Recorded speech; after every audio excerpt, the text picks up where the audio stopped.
ഇന്നൊരു evening snacks recipe ആട്ടോ ചെയ്യുന്നത്. കുട്ടികളൊക്കെ വൈകിട്ട് സ്കൂൾ വിട്ട് വരുമ്പോൾ അവർക്ക് കൊടുക്കാൻ പറ്റിയ ഒരു ഇൻസ്റ്റൻറ്റ് വടയുടെ റെസിപ്പി ആട്ടോ. ഇതിന് ഞാൻ റവ കൊണ്ടാട്ടോ ഇത് ചെയ്തിരിക്കുന്നത്. റവയും പൊട്ടറ്റോ ആണ് നമുക്കിതിലേക്ക് വേണ്ടത്. അപ്പോൾ ഇതിന് നമുക്ക് എന്തൊക്കെയാണ് വേണ്ടതെന്ന് നോക്കാം.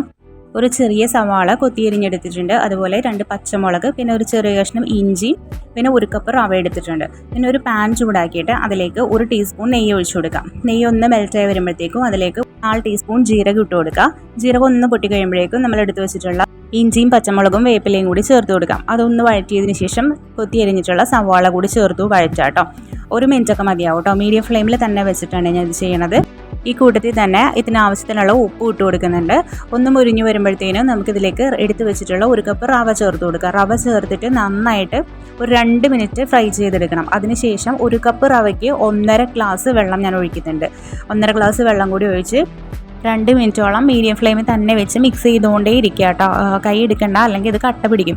അതുപോലെ റവ നന്നായിട്ടൊന്ന് വേവണം കേട്ടോ. അതിൻ്റെ വാട്ടർ കണ്ടൻറ്റ് എല്ലാം പോയതിന് ശേഷം 1 ടീസ്പൂൺ വെളിച്ചെണ്ണ, കോക്കനട്ട് ഓയിൽ ഒഴിച്ചു കൊടുത്തിട്ട് നന്നായിട്ട് ഒന്നുകൂടെ മിക്സ് ചെയ്തെടുക്കാം. ഈ ഒരു പാകമൊക്കെ ആകുമ്പോഴേക്കും നമുക്ക് ഫ്ലെയിം ഓഫ് ചെയ്യാം കേട്ടോ. കാരണം എന്താ വെച്ചാൽ റവ ആയതുകൊണ്ട് തന്നെ ഇതിരിക്കുമ്പോൾ ഒന്നുകൂടെ ഇത് ഡ്രൈ ആവും. അപ്പോൾ നമുക്കിത് ഉരുട്ടിയെടുക്കാൻ പാകത്തിന് കിട്ടില്ല. അപ്പോൾ അതുകൊണ്ട് നമുക്ക് ആ ഒരു പാകത്തിന് തന്നെ ഓഫ് ചെയ്യാം കേട്ടോ. പിന്നെ ഇതിലേക്ക് വേണ്ടത് ഉരുളക്കിഴങ്ങാണ്. നന്നായിട്ട് വേവിച്ച ഉരുളക്കിഴങ്ങാണ്. ഇത് നന്നായിട്ട് ഉടച്ചെടുക്കാം കേട്ടോ.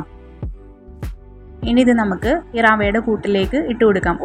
ഉടച്ച ഉരുളക്കിഴങ്ങ് റവയിലേക്ക് ഇട്ട് കൊടുത്തിട്ട് ഉപ്പ് നോക്കാം കേട്ടോ. ഉപ്പ് കുറവാണെങ്കിൽ ഉപ്പ് ഈ സമയത്ത് തന്നെ ഇട്ട് കൊടുത്തിട്ട് നന്നായിട്ട് കുഴച്ചെടുക്കണം.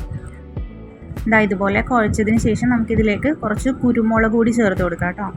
ഒരു 1/2 ടീസ്പൂൺ മതിയാവും. എരിവിന് വേണ്ടിയിട്ട് കേട്ടോ. പച്ചമുളക് ഇട്ടിട്ടുണ്ട്. പച്ചമുളകിന് എരിവ് ഉണ്ടെങ്കിൽ നമ്മൾ കുരുമുളക് പൊടി ചേർക്കണ്ട, ഇല്ലെങ്കിൽ കുരുമുളക് പൊടി കൂടെ ചേർത്ത് കൊടുത്തിട്ട് വീണ്ടും നന്നായിട്ട് കുഴച്ചെടുത്ത് ഈ ഒരു പാകമാകുമ്പോൾ നമുക്ക് ഉരുട്ടിയെടുക്കാൻ പറ്റുന്ന ഭാഗം എന്താ കണ്ടോ. ഇതുപോലെ നന്നായിട്ട് ചെറിയ ചെറിയ ബോൾസ് ആയിട്ട് ഉരുട്ടിയെടുക്കാം. നമ്മുടെ പാകത്തിന് വലുപ്പത്തിന്, വലുത് വേണമെങ്കിൽ വലുതെടുക്കുക, ചെറുത് വേണമെങ്കിൽ ചെറുതെടുക്കുക. എന്നിട്ട് നമ്മൾ ഉഴുന്ന് വടക്കൊക്കെ ചെയ്യുന്ന പോലെ വിരലൊന്ന് നനച്ചിട്ട് അതിൻ്റെ നടുക്ക് സെൻറ്ററിൽ ഹോൾ ഇട്ട് കൊടുക്കുക കേട്ടോ. അങ്ങനെ എല്ലാം ചെയ്തെടുക്കാവേ. ഈ ഒരു അളവിന് എനിക്കൊരു 23 വട കിട്ടിയിട്ടുണ്ട് കേട്ടോ. ഞാൻ ചെറിയ വടകളായിട്ടാട്ടോ ഉണ്ടാക്കിയിരിക്കുന്നത്. ഇനി നമുക്കൊരു പാനിൽ എണ്ണ ചൂടാക്കിയിട്ട് ഓരോന്നായിട്ട് ഇട്ട് കൊടുക്കാം കേട്ടോ. എന്നിട്ട് ഇതൊരു 2 മിനിറ്റ് കൂടുന്തോറും നമുക്കിത് തിരിച്ച് മറിച്ച് ഇട്ട് കൊടുക്കാം. ഫ്ലെയിം അതുപോലെ അഡ്ജസ്റ്റ് ചെയ്യണം കേട്ടോ. ഹൈ ഫ്ലെയിമും മീഡിയം ഫ്ലെയിമും മാത്രം ഇത് മെയിൻറ്റെയിൻ ചെയ്ത് പോവാം. അതുപോലെ തന്നെ കളറ് മാറുന്ന അനുസരിച്ച് നമുക്കിത് എടുത്ത് മാറ്റാവുന്നതുമാണ്. അതുപോലെ ഇത് ഏതെങ്കിലും വെജിറ്റബിൾ ഓയിൽ, സൺഫ്ലവർ ഓയിലോ അങ്ങനെ എന്തെങ്കിലും ഒരു ഓയിൽ ചെയ്യണതായിരിക്കും കേട്ടോ കുറച്ചുകൂടെ ബെറ്റർ. വെളിച്ചെണ്ണയിൽ ചെയ്തപ്പോൾ എനിക്കെല്ലാം പൊടിഞ്ഞു പോയി. അപ്പോൾ ഞാൻ ഓർത്ത് ഇനി ശരിയാവില്ല എന്ന് ഓർത്തിരുന്നപ്പോഴാണ് പിന്നെ ഞാൻ സൺഫ്ലവർ ഓയിൽ ഒഴിച്ചപ്പോൾ എനിക്കിത് കറക്റ്റായിട്ട് തന്നെ നല്ല വടയുടെ ഷേപ്പിൽ ഒന്നും പൊടിഞ്ഞു പോകാതെ പൊട്ടിപ്പോകാതെ തന്നെ കിട്ടി കേട്ടോ. അപ്പോൾ ഇത് വെജിറ്റബിൾ ഓയിലായിരിക്കും കൂടുതൽ നന്നെന്ന് എനിക്ക് തോന്നണം. കാരണം റവയും ഉരുളക്കിഴങ്ങും ആണല്ലോ എടുക്കുന്നത്. അതിൽ നമ്മൾ കോൺഫ്ലോറോ അരിപ്പൊടിയോ അങ്ങനെ ഒന്നും ചേർക്കുന്നുമില്ല. വട ഇവിടെ ആയിട്ടുണ്ട്. എല്ലാവർക്കും ഇഷ്ടപ്പെടുന്ന ഒരു ഇൻസ്റ്റൻറ്റ് വടയുടെ റെസിപ്പിയാണ്. അപ്പോൾ എല്ലാവരും ഒന്ന് ട്രൈ ചെയ്ത് നോക്കാം കേട്ടോ. താങ്ക്